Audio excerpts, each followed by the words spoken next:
दोस्तों नमस्कार, स्वागत है आपका हमारे YouTube चैनल उपदेशा क्लासेस 91 में। दोस्तों हम लोग यूपीएससी यानी कि संघ लोक सेवा आयोग द्वारा आयोजित जो पूर्व वर्षों की प्रश्नों की श्रृंखला देख रहे थे, उसके तहत दोस्तों हम लोगों ने already medieval history, ancient history और आर्ट एंड कल्चर से संबंधित प्रश्नों को पूरी तरीके से कवर कर लिया है दोस्तों, जिससे संबंधित वीडियोज़ हमारे चैनल पर ऑलरेडी अपलोडेड की जा चुकी हैं। अब इस वीडियो में दोस्तों हम देखेंगे मॉडर्न हिस्ट्री से संबंधित प्रश्नों को। ठीक है दोस्तों, ध्यानपूर्वक देखिएगा दोस्तों, सारे प्रश्न हमारे इंपॉर्टेंट हैं जो हमारे मॉडर्न हिस्ट्री से संबंधित हैं।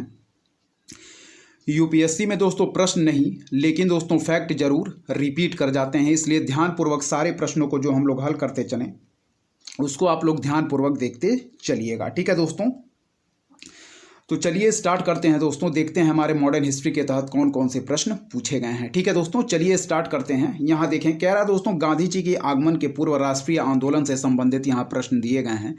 तो पहला प्रश्न देखेंगे 2019 में पूछा गया है। पहला प्रश्न क्या है? टॉपिक है हमारा गांधी जी के आगमन के पूर्व राष्ट्रीय आंदोलन। पहला प्रश्न ध्यानपूर्वक देखेंगे, कह रहा दोस्तों कि स्वदेशी आंदोलन के संदर्भ में निम्नलिखित कथनों पर क्या कीजिए, विचार कीजिए। ठीक है, कह रहा है स्वदेशी आंदोलन के संदर्भ में निम्नलिखित कथनों पर क्या कीजिए, विचार कीजिए। ठीक है, पहला पॉइंट कह रहा दोस्तों कि इसने देसी शिल्पकारों के कौशल तथा उद्योगों को पुनर्जीवित करने में क्या किया, योगदान किया। ठीक है, पहला पॉइंट कह रहा है कि इसने देसी शिल्पकारों के कौशल तथा उद्योगों को पुनर्जीवित करने में योगदान किया। पहला पॉइंट बिल्कुल सही है दोस्तों। दूसरा कह रहा है कि स्वदेशी आंदोलन के एक अवयव के रूप में राष्ट्रीय शिक्षा परिषद की क्या हुई, स्थापना हुई थी। तो यहाँ सही आंसर मार्क करेंगे दोस्तों ऑप्शन सी, यानी कि 1 और 2 जो पॉइंट दिए गए हैं दोनों पॉइंट हमारे क्या हैं, बिल्कुल राइट यानी कि सही दिए गए हैं। ठीक है, फिर से देखिए, कह रहा दोस्तों कि स्वदेशी आंदोलन के संदर्भ में निम्नलिखित कथनों पर विचार कीजिए। पहला कह रहा है कि इसने देसी शिल्पकारों के कौशल तथा उद्योगों को पुनर्जीवित करने में क्या किया, योगदान किया। ठीक है,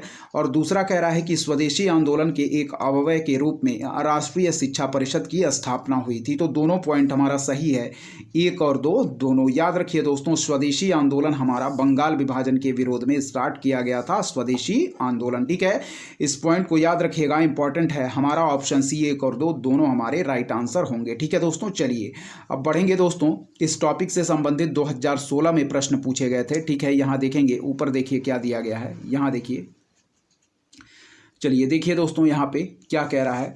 कह रहा दोस्तों पहला पॉइंट हमारा देखिए, पहला प्रश्न जो 2016 में पूछा गया है वह कह रहा दोस्तों हमारा देखिए ध्यानपूर्वक कि स्वदेशी और बहिष्कार पहली बार किस घटना के दौरान संघर्ष की विधि के रूप में अपनाए गए थे। क्या है? स्वदेशी और बहिष्कार पहली बार किस घटना के दौरान संघर्ष की विधि के रूप में क्या अपनाए गए थे। तो सही आंसर मार्क करेंगे दोस्तों, बंगाल विभाजन के विरुद्ध आंदोलन। ठीक है, क्या है? बंगाल विभाजन के विरुद्ध आंदोलन। बंगाल विभाजन के विरुद्ध दोस्तों जो आंदोलन शुरू किया गया था उसे हम लोगों ने स्वदेशी आंदोलन का नाम दिया था। ठीक है, स्वदेशी और बहिष्कार पहली बार किस घटना के दौरान संघर्ष की विधि के रूप में अपनाए गए थे। तो याद रखिए बंगाल विभाजन के विरुद्ध आंदोलन इसका बिल्कुल राइट आंसर होगा दोस्तों। ठीक है, कह रहा है सन 1905 में बंगाल विभाजन की घोषणा की गई। उस समय भारत का गवर्नर जनरल याद रखें कौन था, लॉर्ड कर्जन। ठीक है, चलिए आगे देखेंगे, 2015 में जो हमारे पूछे गए प्रश्न थे उसको हम देखेंगे। यहां देखें,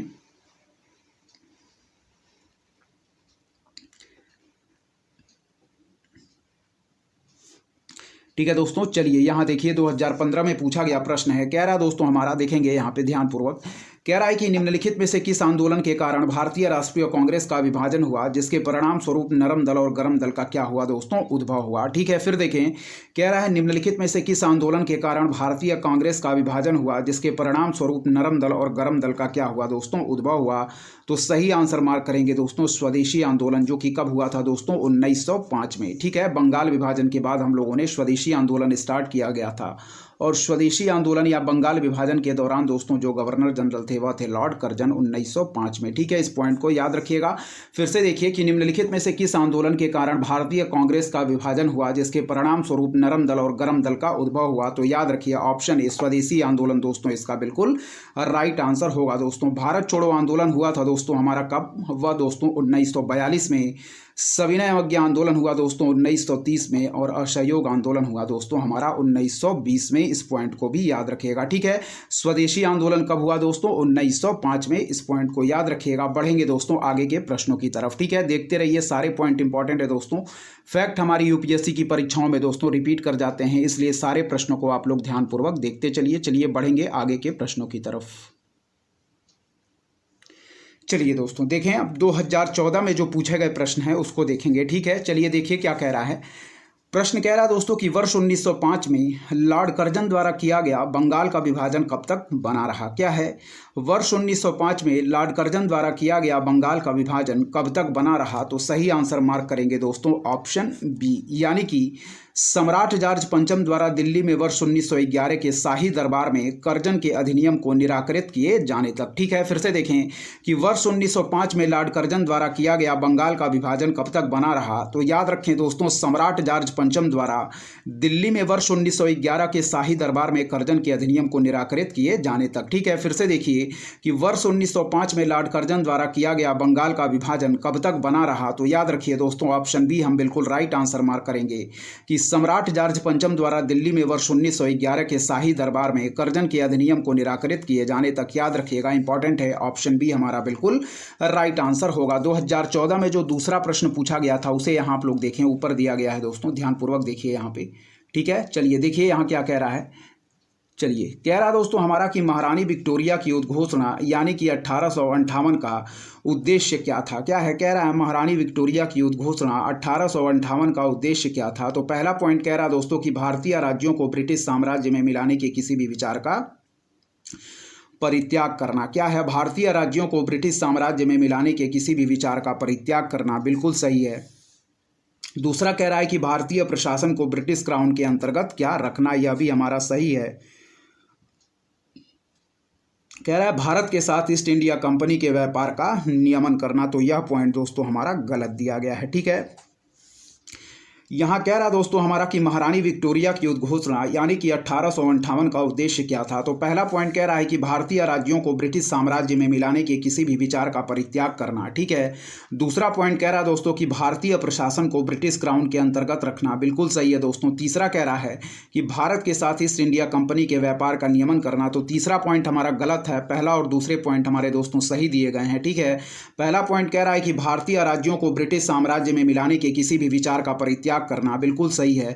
और दूसरा पॉइंट कह रहा है दोस्तों कि भारतीय प्रशासन को ब्रिटिश क्राउन के अंतर्गत रखना, जो कि हमारी महारानी विक्टोरिया की उद्घोषणा का उद्देश्य था। दोस्तों यह दोनों पॉइंट हमारे इससे संबंधित बिल्कुल सही दिए गए हैं, तीसरा पॉइंट गलत दिया गया है।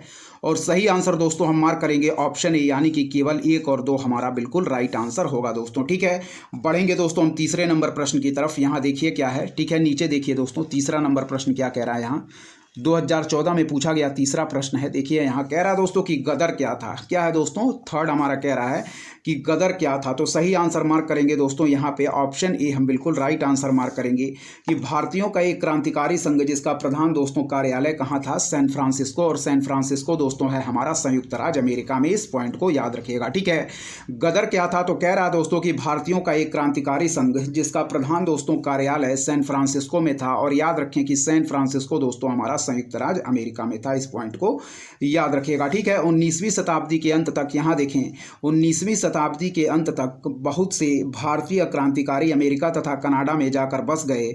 1913 में अमेरिका के सैन फ्रांसिस्को नगर में दोस्तों गदर पार्टी का गठन किया गया, यह भी दोस्तों याद रखें।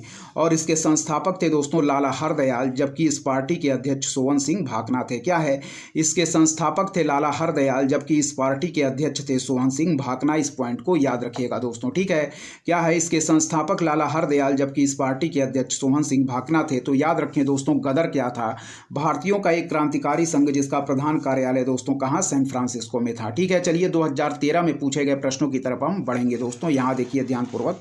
ठीक है, देखेंगे 2013 में पूछे गए प्रश्नों को। ठीक है, यहाँ देखिए क्या कह रहा है हमारा। चलिए देखिए दोस्तों, यहाँ 2013 में पूछे गए प्रश्न हैं हमारे। चलिए देखिए, पहला यहाँ पॉइंट कह रहा है 2013 में दोस्तों इल्बर्ट बिल विवाद से संबंधित प्रश्न यहाँ पूछा गया है। ध्यानपूर्वक देखिए, इंपॉर्टेंट है। कह रहा दोस्तों कि इल्बर्ट बिल विवाद किससे संबंधित था। तो याद रखें दोस्तों सही आंसर मार्क करेंगे ऑप्शन सी, यानी कि यूरोप के लोगों के मामलों की सुनवाई करने के लिए भारतीय न्यायाधीशों पर लगाई गई अयोग्यताओं का क्या दोस्तों, हटाया जाना। ठीक है, इस पॉइंट को याद रखें। कह रहा दोस्तों कि यूरोप के लोगों के मामलों की सुनवाई करने के लिए भारतीय न्यायाधीशों पर लगी गई अयोग्यताओं को हटाया जाना इल्बर्ट बिल का क्या था, प्रमुख प्रावधान था। तो सही आंसर मार्क करेंगे दोस्तों ऑप्शन सी। ठीक है, इस पॉइंट को याद रखिएगा। कह रहा है कि इल्बर्ट बिल विवाद किससे संबंधित था, तो याद रखिए दोस्तों कि यूरोप के लोगों के मामलों की सुनवाई करने के लिए भारतीय न्यायाधीशों पर लगाई गई अयोग्यताओं का हटाया जाना। ऑप्शन सी हमारा बिल्कुल राइट आंसर होगा दोस्तों। ठीक है, चलिए अब दूसरा जो प्रश्न है वह 2013 में जो पूछा गया है वह नीचे दिया गया है दोस्तों। यहाँ देखेंगे हम क्या कह रहा है। ठीक है, चलिए देखिए दूसरा पॉइंट क्या कह रहा है दोस्तों, ध्यानपूर्वक देखिएगा। ठीक है, यहाँ देखिए कह रहा है दोस्तों कि एनी बेसेंट, क्या है दोस्तों, एनी बेसेंट। ठीक है, यहाँ कुछ पॉइंट दिए गए हैं एनी बेसेंट के बारे में। देखिए पहला कह रहा है कि होम रूल आंदोलन प्रारंभ करने के लिए क्या थी, उत्तरदायी थी। क्या है, होम रूल आंदोलन प्रारंभ करने के लिए उत्तरदायी थी। फिर कह रहा है दोस्तों कि थियोसोफिकल सोसाइटी की संस्थापिका थी। तीसरा कह रहा है कि इंडियन नेशनल कांग्रेस की एक बार अध्यक्ष थी। तो सही आंसर इसमें हम मार्क करेंगे दोस्तों वह है हमारा ऑप्शन सी, यानी कि केवल फर्स्ट और थर्ड पॉइंट हमारे सही दिए गए हैं, दूसरा पॉइंट गलत दिया गया है। ठीक है, चलिए देखिए कह रहा दोस्तों हमारा कि एनी बेसेंट, तो याद रखिए पहला पॉइंट दिया गया है कि होम रूल आंदोलन प्रारंभ करने के लिए उत्तरदायी थी, बिल्कुल सही है दोस्तों। तीसरा पॉइंट कह रहा है कि इंडियन नेशनल कांग्रेस की एक बार अध्यक्ष थी, तो यह भी पॉइंट हमारा सही है और सही आंसर मार्क करेंगे ऑप्शन सी केवल 1 और 3। कह रहा है कि थियोसोफिकल सोसाइटी की संस्थापिका थी, तो यह गलत दिया गया है। याद रखें दोस्तों थियोसॉफिकल सोसाइटी की स्थापना मूलतः मैडम ब्लाटवास्की एवं कर्नल अलकाट ने न्यूयॉर्क में की थी और एनी बेसेंट इसकी दूसरी क्या थी दोस्तों, अध्यक्ष थी, ना कि संस्थापिका। इस पॉइंट को याद रखिएगा, दूसरा पॉइंट गलत दिया गया है। जबकि एनी बेसेंट से संबंधित दोस्तों पहला पॉइंट कह रहा है कि होम रूल आंदोलन प्रारंभ करने के लिए उत्तरदायी थी, बिल्कुल सही है। तीसरा कह रहा है कि इंडियन नेशनल कांग्रेस की एक बार अध्यक्ष थी, यह भी दोस्तों हमारा बिल्कुल सही है। इस पॉइंट को याद रखिएगा, केवल 1 और 3 दोस्तों हमारा पॉइंट सही है दोस्तों। ठीक है, इस पॉइंट को याद रखिएगा, इंपॉर्टेंट है। ठीक है, चलिए दोस्तों बढ़ेंगे हम आगे के प्रश्नों की तरफ। 2012 में जो हमारे पूछे गए प्रश्न हैं उनकी तरफ हम बढ़ेंगे। ठीक है, यहाँ ध्यानपूर्वक देखिए 2012 में जो पूछे गए प्रश्न हैं, यहाँ देखिए दोस्तों ऊपर दिया गया है। ठीक है, चलिए देखिए यहाँ 2012 में जो पूछे गए प्रश्न हैं, कह रहा है निम्नलिखित कथनों पर विचार कीजिए। ठीक है, कह रहा है दोस्तों दादा भाई नौरोजी की भारतीय राष्ट्रीय आंदोलन को सर्वाधिक प्रभावी देन थी। क्या है, कह रहा है दादा भाई नौरोजी की भारतीय राष्ट्रीय आंदोलन को सर्वाधिक प्रभावी देन थी की क्या है दोस्तों, सही आंसर मार्क करेंगे। उन्होंने इस बात को अभिव्यक्त किया कि ब्रिटेन भारत का आर्थिक शोषण क्या दोस्तों कर रहा है। दूसरा और तीसरा पॉइंट दोस्तों हमारे गलत दिए गए हैं। ठीक है, कह रहा दोस्तों यहाँ पे सही आंसर हम मार्क करेंगे केवल 1, यानी हमारा दादा भाई नौरोजी से संबंधित केवल फर्स्ट पॉइंट हमारा सही दिया गया है। ठीक है, देखें यहाँ कि निम्नलिखित कथनों पर विचार कीजिए। कह रहा है कि दादा भाई नौरोजी की भारतीय राष्ट्रीय आंदोलन को सर्वाधिक प्रभावी देन थी की पहला कह रहा है कि उन्होंने इस बात को अभिव्यक्त किया कि ब्रिटेन भारत का आर्थिक शोषण क्या दोस्तों कर रहा है। ठीक है, दूसरा पॉइंट दोस्तों गलत है, तीसरा पॉइंट भी हमारा गलत है। दूसरा पॉइंट कह रहा है कि उन्होंने प्राचीन भारतीय ग्रंथों की व्याख्या की और भारतीयों में क्या किया दोस्तों, आत्मविश्वास जगाया, तो यह पॉइंट हमारा गलत है। तीसरा कह रहा है कि उन्होंने सभी सामाजिक बुराइयों के निराकरण की आवश्यकता पर सर्वोपरि जोर दिया, तो यह भी पॉइंट हमारा गलत है। केवल याद रखें जो सही पॉइंट है दोस्तों वह है कि दादा भाई नौरोजी की भारतीय राष्ट्रीय आंदोलन को सर्वाधिक प्रभावी देन थी कि उन्होंने इस बात को अभिव्यक्त किया कि ब्रिटेन भारत का दोस्तों क्या कर रहा है, आर्थिक शोषण कर रहा है। इस पॉइंट को याद रखिएगा, सही उत्तर मार्क करेंगे दोस्तों ऑप्शन ए केवल 1। ठीक है, चलिए आगे के प्रश्नों की तरफ हम ध्यानपूर्वक बढ़ेंगे दोस्तों। ठीक है, सारे प्रश्नों को दोस्तों ध्यानपूर्वक देखते चलिए। सारे प्रश्न जो हैं दोस्तों मोस्ट इंपॉर्टेंट हैं, क्योंकि यूपीएससी में दोस्तों प्रश्न नहीं लेकिन फैक्ट जरूर रिपीट करते हैं, इसलिए ध्यानपूर्वक सारे प्रश्नों को आप लोग देखते चलिए। चलिए दोस्तों आगे के प्रश्नों की तरफ हम बढ़ेंगे। चलिए देखिए दोस्तों नेक्स्ट टॉपिक हमारा कह रहा है कि गांधी जी के आगमन के पश्चात राष्ट्रीय आंदोलन। क्या है, गांधी जी के आगमन के पश्चात राष्ट्रीय आंदोलन 2023 में पूछा गया पहला प्रश्न जो है इस टॉपिक से देखिए। कह रहा है कि निम्नलिखित कथनों पर विचार कीजिए। कथन कह रहा है दोस्तों कि 7 अगस्त को राष्ट्रीय हथकरघा दिवस के रूप में क्या घोषित किया गया है, यानी कि नेशनल हैंडलूम डे की बात कर रहा है यहाँ पे। ठीक है, कह रहा है कथन पहला कह रहा है कि 7 अगस्त को राष्ट्रीय हथकरघा दिवस के रूप में घोषित किया गया। कथन 2 कह रहा है कि 1905 में इसी दिन दोस्तों स्वदेशी आंदोलन शुरू किया गया था। क्या है, कह रहा है कथन 1 कि 7 अगस्त को राष्ट्रीय हथकरघा दिवस के रूप में घोषित किया गया है और कथन कह रहा है कि 1905 में इसी दिन स्वदेशी आंदोलन शुरू किया गया था। तो सही आंसर दोस्तों हम मार्क करेंगे ऑप्शन ए, यानी कि दोस्तों कथन और कारण दोनों सही है तथा कथन कारण की क्या दोस्तों सही व्याख्या है। ठीक है, कथन कह रहा है कि 7 अगस्त को राष्ट्रीय हथकरघा दिवस के रूप में घोषित किया गया और कथन कह रहा है कि 1905 में इसी दिन स्वदेशी आंदोलन शुरू किया गया था।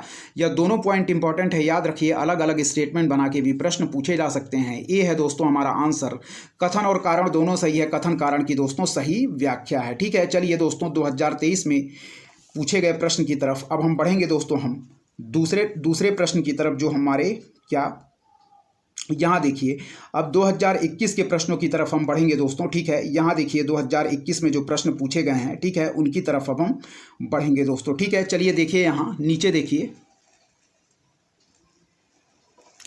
चलिए देखिए दोस्तों, यहाँ पे 2021 में जो पूछे गए प्रश्न हैं इस टॉपिक से, यहाँ देखेंगे। कह रहा दोस्तों कि भारतीय इतिहास में 8 अगस्त 1942 के संदर्भ में निम्नलिखित कथनों में से कौन सा दोस्तों सही है, ठीक है। यहाँ देखिए, कह रहा है हमारा कि भारतीय इतिहास में 8 अगस्त 1942 के संदर्भ में निम्नलिखित कथनों में से कौन सा सही है, तो हम मार्क करेंगे दोस्तों ऑप्शन ए कि AICC द्वारा भारत छोड़ो प्रस्ताव क्या दोस्तों अंगीकार किया गया, ठीक है।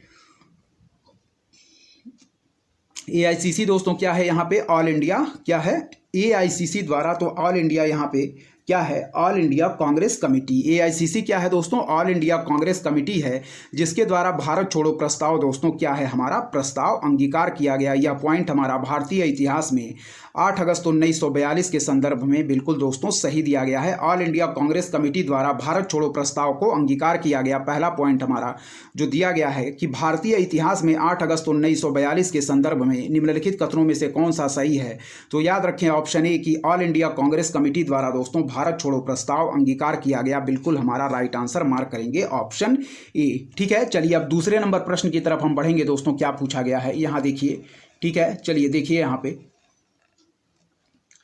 चलिए दोस्तों कह रहा है कि इनमें से कौन क्या है, देखिए यहाँ पे ध्यानपूर्वक कह रहा दोस्तों, इनमें से कौन अंग्रेजी में अनुदित प्राचीन भारतीय धार्मिक गीति काव्य सॉन्ग्स फ्रॉम प्रिजन से संबद्ध हैं, क्या है, फिर से देखिए यहाँ पे ध्यानपूर्वक, ठीक है। चलिए देखिए, कह रहा दोस्तों यहाँ पे कि इनमें से कौन अंग्रेजी में अनुदित प्राचीन भारतीय धार्मिक गीति काव्य सॉन्ग्स फ्रॉम प्रिजन से संबद्ध हैं, तो इसका सही आंसर दोस्तों हम मार्क करेंगे, वह है हमारा कौन, सही आंसर हम दोस्तों मार्क करेंगे मोहनदास करमचंद गांधी। इसका सही आंसर होगा ऑप्शन सी, ठीक है। कह रहा दोस्तों कि यरवदा जेल पूना में गांधी जी ने भारतीय धार्मिक गीति काव्य का अनुवाद अंग्रेजी में सॉन्ग्स फ्रॉम प्रिजन नाम से किया था, अतः विकल्प सी हमारा क्या है, सही है, ठीक है। कह रहा है कि इनमें से कौन अंग्रेजी में अनुदित प्राचीन भारतीय धार्मिक गीति काव्य सॉन्ग्स फ्रॉम प्रिजन से संबद्ध हैं, तो बिल्कुल सही आंसर मार्क करेंगे ऑप्शन सी मोहनदास करमचंद गांधी, ठीक है। यरवदा जेल पूना में गांधी जी ने दोस्तों भारतीय धार्मिक गीति काव्य का अनुवाद अंग्रेजी में सॉन्ग्स फ्रॉम प्रिजन नाम से किया था, विकल्प सी हमारा बिल्कुल सही है, ठीक है। चलिए दोस्तों 2021 में पूछे गए तीसरे प्रश्न की तरफ बढ़ेंगे, देखेंगे दोस्तों ध्यानपूर्वक क्या पूछा गया है, ठीक है। यहाँ देखिए, चलिए दोस्तों कह रहा है हमारा कि आंध्र प्रदेश में मदनपल्ली के संदर्भ में निम्नलिखित में से क्या है दोस्तों, कौन सा कथन सही दिया गया है, तो सही आंसर मार्क करेंगे दोस्तों हम बिल्कुल ऑप्शन सी हमारा बिल्कुल राइट आंसर होगा। दोस्तों याद रखिएगा कि रविंद्रनाथ टैगोर ने दोस्तों यहाँ राष्ट्रगान का बंगला से अंग्रेजी में क्या दोस्तों अनुवाद किया था, ठीक है। कह रहा दोस्तों कि आंध्र प्रदेश में मदनपल्ली के संदर्भ में निम्नलिखित में से कौन सा कथन सही है, तो याद रखिए रविंद्रनाथ टैगोर ने दोस्तों यहाँ राष्ट्रगान का बंगला से अंग्रेजी में क्या किया था, अनुवाद किया था, ठीक है। फिर से देखिए, आंध्र प्रदेश में मदनपल्ली के संदर्भ में निम्नलिखित में से कौन सा कथन सही है, तो ऑप्शन सी याद रखिए कि रविंद्रनाथ टैगोर ने दोस्तों यहाँ राष्ट्रगान का बांग्ला से अंग्रेजी में क्या किया था, अनुवाद किया था। ऑप्शन सी हमारा बिल्कुल राइट आंसर होगा, ठीक है। 2020 के प्रश्नों की तरफ अब हम बढ़ेंगे दोस्तों, ध्यानपूर्वक यहाँ देखिए क्या कह रहा है, ठीक है। चलिए दोस्तों कह रहा है पहला कि गांधी इरविन समझौते में निम्नलिखित में से क्या सम्मिलित था, क्या है, कह रहा है गांधी इरविन समझौते में निम्नलिखित में से क्या सम्मिलित था या थे। चलिए देखेंगे, तो यहाँ दोस्तों इसका आंसर जो दिया गया है वह स्टार मार्क किया गया है, ठीक है। इसकी डिटेल व्याख्या हम देख लेंगे। पहला पॉइंट देखें कि राउंड टेबल कॉन्फ्रेंस में भाग लेने के लिए कांग्रेस को क्या दोस्तों आमंत्रित करना, क्या है, राउंड टेबल कॉन्फ्रेंस में भाग लेने के लिए कांग्रेस को आमंत्रित करना, ठीक है। दूसरा कह रहा है कि असहयोग आंदोलन के संबंध में जारी किए गए अध्यादेशों को वापस लेना, क्या है, असहयोग आंदोलन के संबंध में जारी किए गए अध्यादेशों को वापस लेना। तीसरा कह रहा है कि पुलिस की ज्यादतियों की जांच करने हेतु गांधी जी के सुझाव की स्वीकृति, क्या है, पुलिस की ज्यादतियों की जांच करने हेतु गांधी जी के सुझाव की स्वीकृति। और चौथा कह रहा है कि केवल उन्हीं कैदियों की रिहाई जिन पर हिंसा का अभियोग नहीं था, क्या है, केवल उन्हीं कैदियों की रिहाई जिन पर हिंसा का अभियोग नहीं था दोस्तों, ठीक है। तो चलिए इसका हम डिटेल व्याख्या देख लेंगे, क्योंकि इसका आंसर दोस्तों स्टार मार्क किया गया है, ठीक है। यहाँ देखेंगे दोस्तों इसकी डिटेल व्याख्या दी गई है। चलिए देखेंगे दोस्तों, यहाँ देखें क्या कह रहा है, ध्यानपूर्वक देखिए, ठीक है। चलिए देखिए यहाँ पे डिटेल व्याख्या दिया गया है इसका। चलिए देखिए, कह रहा दोस्तों इसका आंसर देखें, सही उत्तर दोस्तों इसका स्टार मार्क किया गया है, यहाँ देखिए। ठीक है, चलिए व्याख्या देखिए। कह रहा है कि गांधी इरविन समझौता 5 मार्च 1931 को हुआ था। डेट याद रखिए, डेट डायरेक्ट कई बार पूछी गई है। ठीक है, कह रहा है उस समय सविनय अवज्ञा आंदोलन क्या दोस्तों चल रहा था। इस समझौते में निम्न बातें सम्मिलित थी। ठीक है, पहला पॉइंट देखिए, कह रहा है कि गोलमेज सम्मेलन में भाग लेने के लिए कांग्रेस को आमंत्रित करना। ठीक है, तो बिल्कुल सही है हमारा पहला पॉइंट कि गोलमेज सम्मेलन में भाग लेने के लिए कांग्रेस को क्या करना, आमंत्रित करना। ठीक है, फिर देखिए दूसरा पॉइंट क्या कह रहा है।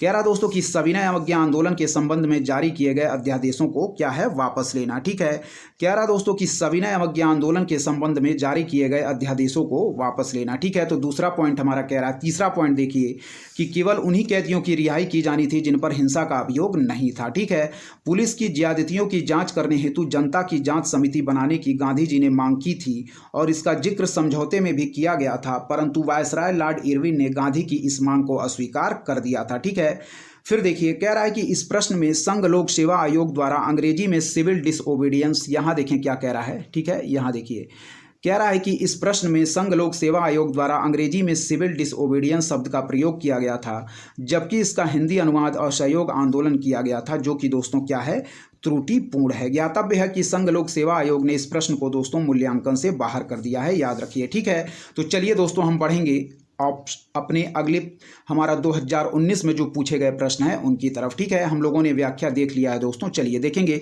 2019 में जो पूछे गए प्रश्न हैं हमारे। ठीक है, चलिए देखिए यहाँ ध्यानपूर्वक।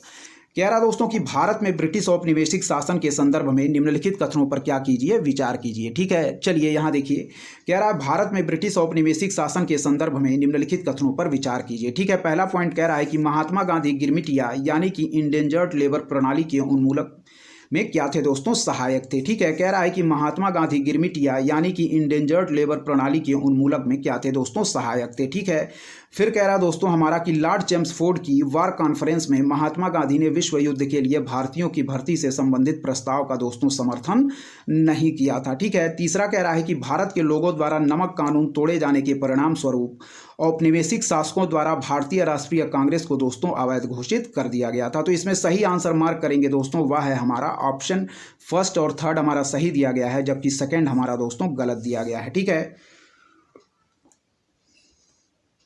कह रहा दोस्तों यहाँ पे। ठीक है, चलिए पहला पॉइंट देखिए क्या कह रहा है कि महात्मा गांधी गिरमिटिया यानी कि दोस्तों इंडेंजर्ड लेबर प्रणाली के उन्मूलक में सहायक थे, बिल्कुल सही दिया गया है। तीसरा पॉइंट कह रहा है कि भारत के लोगों द्वारा नमक कानून तोड़े जाने के परिणाम स्वरूप औपनिवेशिक शासकों द्वारा भारतीय राष्ट्रीय कांग्रेस को अवैध घोषित कर दिया गया था, तो यह भी पॉइंट हमारा सही दिया गया है दोस्तों। जबकि हमारा कह रहा है कि लॉर्ड चेम्सफोर्ड की वार कॉन्फ्रेंस में महात्मा गांधी ने विश्व युद्ध के लिए भारतीयों की भर्ती से संबंधित प्रस्ताव का समर्थन नहीं किया था, तो यह पॉइंट दोस्तों हमारा गलत दिया गया है। सही आंसर मार्क करेंगे ऑप्शन बी, केवल 1 और 3 हमारे बिल्कुल सही आंसर दिए गए हैं। ठीक है, इस पॉइंट को याद रखिएगा दोस्तों। ठीक है, चलिए यहाँ देखिए क्या कह रहा है, देखिए ध्यानपूर्वक डिटेल देखें। चलिए देखिए यहाँ कह रहा दोस्तों कि भारत में, ठीक है, कह रहा व्याख्या, भारत में ब्रिटिश औपनिवेशिक शासन के अंतर्गत दांडी मार्च के दौरान 6 अप्रैल 1930 को नमक कानून तोड़े जाने के परिणाम स्वरूप ब्रिटिश शासकों द्वारा भारतीय राष्ट्रीय कांग्रेस को अवैध घोषित कर दिया गया था, जबकि भारत को स्वायत्तता की शर्त पर गांधी जी ने प्रथम विश्व युद्ध के दौरान ब्रिटिश सेना में भारतीयों की भर्ती के प्रस्ताव का दोस्तों समर्थन किया था। यह भी पॉइंट दोस्तों याद रखिएगा। यहाँ देखें डिटेल दिया गया है। ठीक है, देखिए यहाँ चलिए, ठीक है, देखिए यहाँ कह रहा महात्मा गांधी गिरमिटिया इंडेंजर्ड लेबर प्रणाली के उन्मूलन में मददगार थे, जो कि हमारा पहला पॉइंट ही दिया गया था, तो सही है।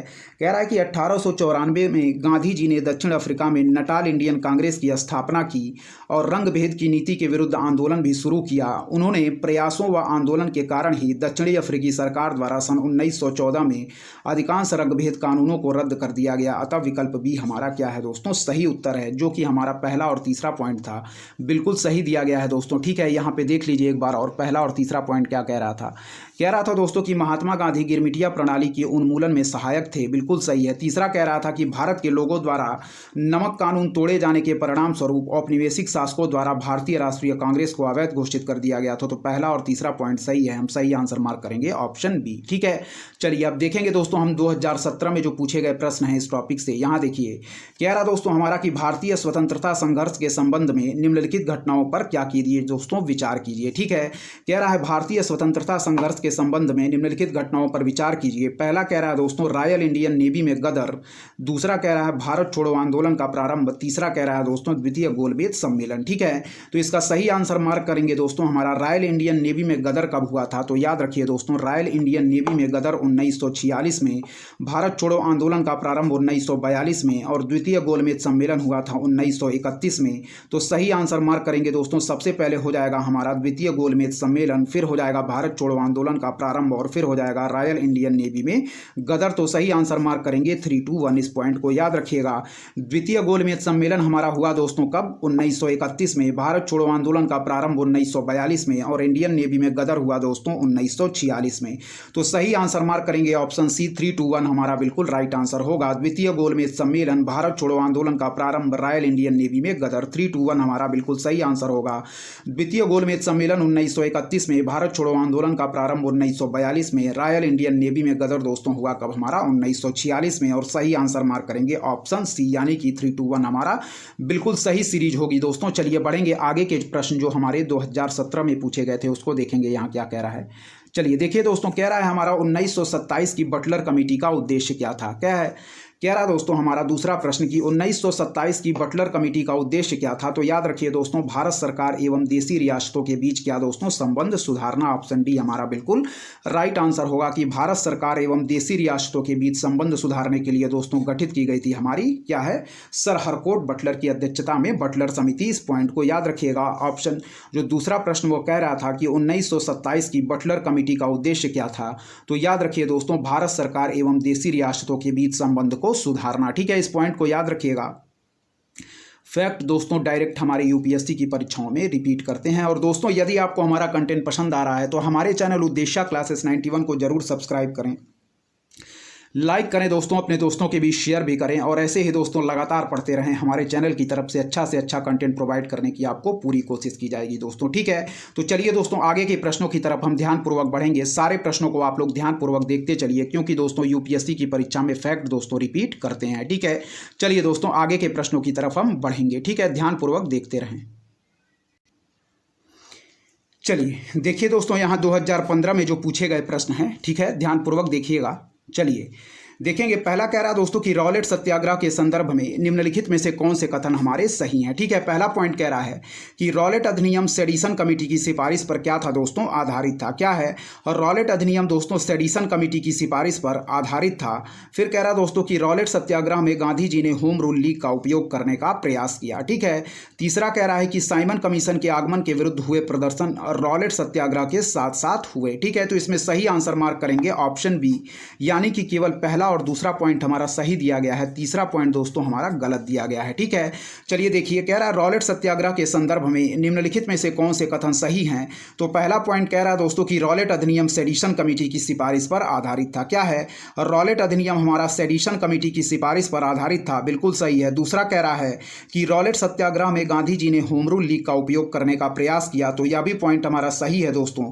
लेकिन तीसरा कह रहा है कि साइमन कमीशन के आगमन के विरुद्ध हुए प्रदर्शन रॉलेट सत्याग्रह के साथ साथ हुए, तो यह पॉइंट दोस्तों हमारा गलत है। ठीक है, कह रहा दोस्तों कि साइमन कमीशन 1927 में गठित किया गया, इसके सभी सदस्य अंग्रेज होने के कारण 1927-28 में इसका व्यापक विरोध हुआ, जबकि रॉलेट सत्याग्रह की घटना 1919 की है। अतः इन दोनों के विरोध प्रदर्शन साथ साथ नहीं हुए, इसीलिए हमारा तीसरा पॉइंट गलत है। ठीक है, पहला पॉइंट कह रहा है कि रॉलेट अधिनियम सेडिशन कमेटी की सिफारिश पर आधारित था, तो बिल्कुल सही है। दूसरा कह रहा है कि रॉलेट सत्याग्रह में गांधी जी ने होम रूल लीग का उपयोग करने का प्रयास किया, तो यह भी पॉइंट हमारा सही है। जबकि तीसरा कह रहा है कि साइमन कमीशन के आगमन के विरुद्ध हुए प्रदर्शन रॉलेट सत्याग्रह के साथ साथ हुए, तो यह पॉइंट हमारा गलत दिया गया है। ठीक है, तो सही आंसर मार्क करेंगे ऑप्शन बी, केवल 1 और 2 हमारा बिल्कुल राइट आंसर होगा। ठीक है, तीसरा पॉइंट इसलिए गलत है दोस्तों, यहां ध्यान से सुनिएगा कि साइमन कमीशन 1927 में गठित किया गया था। ठीक है, इसके सभी सदस्य अंग्रेज होने के कारण 1927-28 में इसका व्यापक विरोध हुआ, जबकि रॉलेट सत्याग्रह की घटना दोस्तों 1919 की है। अतः इन दोनों के विरोध प्रदर्शन साथ साथ नहीं हुए। याद रखिए, साइमन कमीशन 1927 में हुआ था दोस्तों, साइमन कमीशन गठन, और रॉलेट सत्याग्रह हुआ था 1919 में। दोनों की डेट अलग अलग है, जबकि यहाँ कह रहा है कि दोनों के प्रदर्शन साथ साथ हुए, इसलिए हमारा तीसरा पॉइंट गलत है। सही आंसर मार्क करेंगे ऑप्शन बी, केवल फर्स्ट और सेकंड हमारा राइट आंसर है। ठीक है, चलिए बढ़ेंगे दोस्तों दूसरे नंबर प्रश्न की तरफ। यहाँ ध्यानपूर्वक देखिए क्या कह रहा है। ठीक है, चलिए देखिए दूसरा प्रश्न कह रहा है दोस्तों, यहाँ देखिएगा ध्यान से। कह रहा है कि इनमें से किसने अप्रैल 1930 में नमक कानून तोड़ने के लिए तंजौर तट पर एक अभियान संगठित किया था? तो सही आंसर मार्क करेंगे सी, राजगोपालाचारी। ठीक है, इस पॉइंट को याद रखिएगा, इंपॉर्टेंट है। फिर देखिए, कह रहा है कि इनमें से किसने अप्रैल 1930 में नमक कानून तोड़ने के लिए तंजौर तट पर एक अभियान संगठित किया था? तो सी, राजगोपालाचारी हमारा बिल्कुल राइट आंसर होगा। ठीक है, फिर देखिए कि इनमें से किसने अप्रैल 1930 में नमक कानून तोड़ने के लिए तंजौर तट पर एक अभियान संगठित किया था? तो ऑप्शन बी, सी, राजगोपालाचारी हमारा बिल्कुल राइट आंसर होगा दोस्तों। ठीक है, यहाँ छोटा सा डिटेल व्याख्या देखिए क्या कह रहा है कि तंजाउर तमिलनाडु राज्य में है, जहाँ सी राजगोपालाचारी ने दोस्तों त्रिचनापल्ली से वेदारण्यम तक की यात्रा की तथा नमक कानून तोड़ने के लिए तंजौर के तट पर अभियान संगठित किया। तो याद रखिएगा ऑप्शन बी हमारा बिल्कुल राइट आंसर होगा दोस्तों। ठीक है, इस पॉइंट को याद रखिएगा, क्या है हमारा ऑप्शन बी बिल्कुल राइट आंसर होगा, सी, राजगोपालाचारी इसका बिल्कुल राइट आंसर होगा। ठीक है, चलिए 2014 में पूछे गए प्रश्नों की तरफ बढ़ेंगे दोस्तों। यहाँ देखेंगे क्या पूछा गया था। ठीक है, यहाँ देखिए 2014 में जो पूछा गया प्रश्न है, देखिए क्या कह रहा है।